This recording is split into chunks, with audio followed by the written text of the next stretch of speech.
I thought it was going to be one of those long lectures and you'll fall asleep, but I was intrigued the whole time. Like, it just touched me, all the stories and everything. No, I actually expected it to be like really boring and... Well, when I first came here, I'm like, guest speakers, it's probably going to be, all bunk and everything. But it was much more, I don't know, to our level. I thought it'd be really boring, but I thought it was really good. It changed my way of thinking.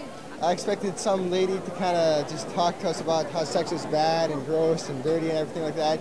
But they were really honest. I didn't expect people to be that open with people they'd never met in their life. And I guess the honesty made you believe it more. Honestly, I thought it was going to be boring and not too much action. So I thought I knew it all, but it turns out that there's always so much more you can learn. It was awesome. I don't know, I thought it would be kind of boring and just the same old type of talk where they just rattle on you about it, but... Well, I came here thinking that if it sucked, I was leaving in 15 minutes. And I'm going to leave here just being totally amazed at these people. I don't know, it's just a lot of my friends that I know, it hit all of us, basically. And I just want to thank them for doing such a good talk, because it touched me so much, and I can't even express how much my life is going to turn around after this.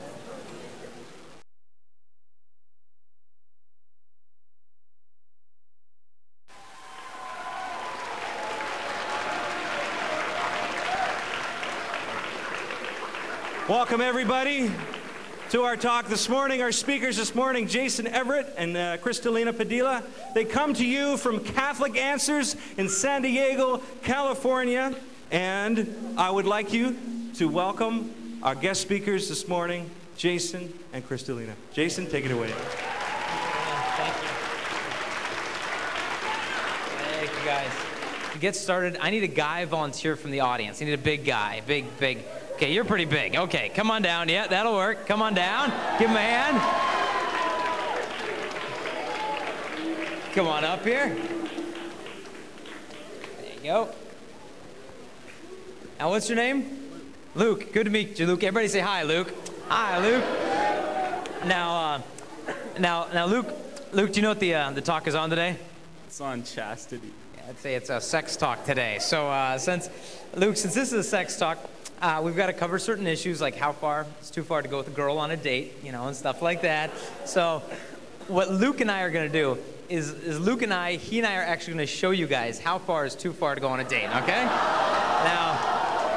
Now, and in order to do this, I'm going to be the guy, Luke is going to be the girl, okay? Now, Luke's not a very pretty girl, but that's okay. That's a good thing. That's a good thing. But we can change that. So we'll get Luke prettied up a little bit. So why don't you throw this on? There you go. That's the front. It's a little nappy. You'll be pretty. There you go. That's frightening. Now I've actually never dated anyone named Luke before. So we're gonna give you a name change, and your name is gonna be Shanae. Okay? So now, Shanae and I, we decided to go for a date. So we go for a date at the Grand Canyon, right here. And I start thinking to myself, well, how far do you think I get my beloved Shanae to the edge of the Grand Canyon without actually throwing him off the Grand Canyon? Him, her, it, whatever, but sorry. But there's only one way we can find out how far you can get to that edge, so I've got to pick you up into my arms, okay? All right, so hold on to this. Hold on to me. Gotta hold on tight. Hold on to Mike. Now, how far can we get to the edge? Can we go further? That's far enough. Okay. All right. Take a seat. Give him a hand. Good job, Luke. Thank you, bud.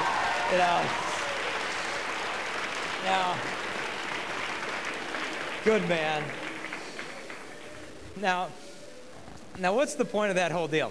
The point of that is basically this, that none of us guys would take a girl who we love to a dangerous place and say, well, how close can I get to killing her? Usually we don't ask, but when I was in high school, we'd always ask in our relationship, well, how far can you go? I mean, should we do this together? Should we do that together? And in high school, they'd give us the sex talk, but every time they gave us a sex talk, all it was about was guilt or fear. It'd be they'd get up there and they'd be like, sex is bad, sex is dirty. Or they'd be like, you're gonna die, sex is gonna kill you, And they'd try to scare the pants off you or pants back onto you if that be the case. But it was all about fear. All they tried to do is scare us. They'd sit you down and they'd talk to you about gonorrhea, but they never sat us down and said, now here's the difference between love and lust. Here's how you know when you really love a girl, and here's how you know when you're getting used. They never made that stuff clear to us. So I remember I was in high school, I hooked up with this one girl, and we were doing all sorts of stuff, and she stops me.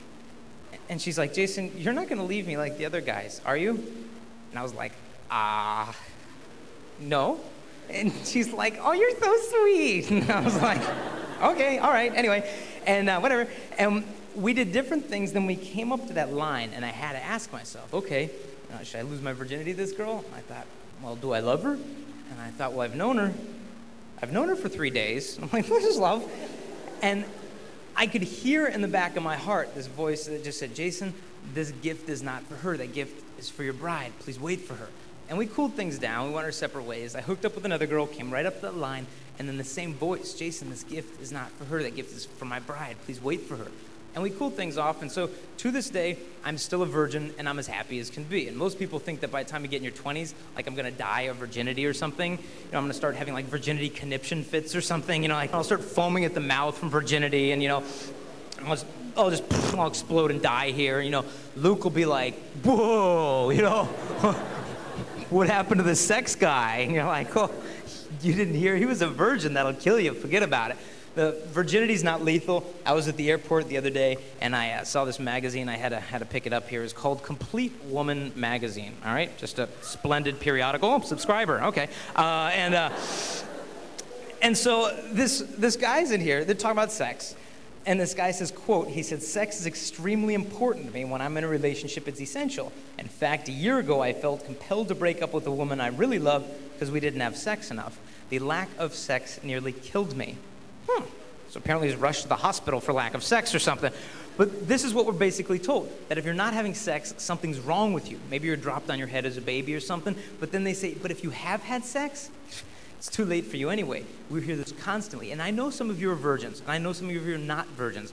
And frankly, I don't care what happened last weekend, last month, last year. I mean, it's in the past, and I mean, I care, but what's happened has happened. For those of you who are virgins, I say good for you, because people who get married as virgins have a divorce rate that's 60 to 70% lower than those who won't wait for marriage. Now, some of you are thinking, well, Jason, look, I'm not a virgin anymore. Or Jason, I had my virginity taken from me. Does that mean I'm gonna have a messed up marriage? If you're like me, you're so sick of the whole divorce thing. I was just over to high school in Washington. After the talk, a junior comes up to me, and he goes, Jay, I know what you mean about divorce. He said, Jason, my dad is on his 9th marriage. High school junior had seen his dad get 8 divorces. Now in LA, I live in San Diego. Up the coast in LA, there are jewelry stores in LA where you can rent wedding rings. You don't have to buy them anymore because they know you're just going to dump your wife. You might as well save some money in the whole exchange. I found that out because I had to go shopping recently because Kristalina and I got engaged a couple months back, which is a pretty cool deal, so thank you very much. So, but, you know, so it starts to make a bit of sense. But what about everything that comes before sex? Can you do this on a date? Can you do that? Easiest way to figure it out is this. We're at this high school in Chicago. At the end of the talk, we did a Q&A. Guy raised his hand, and he goes, okay, Jason. He says, your talk was fun. He said, but can we get specific? I said, well, sure. And he goes, well, I want to know exactly how far I can go with my girlfriend. I said, well, that's a good question. What do you want to do with her? And he was like, uh-oh. I said, yeah, okay. I said, well, we're not in 3rd grade. We can be specific, mature. What do you want to do? And he's like, cool.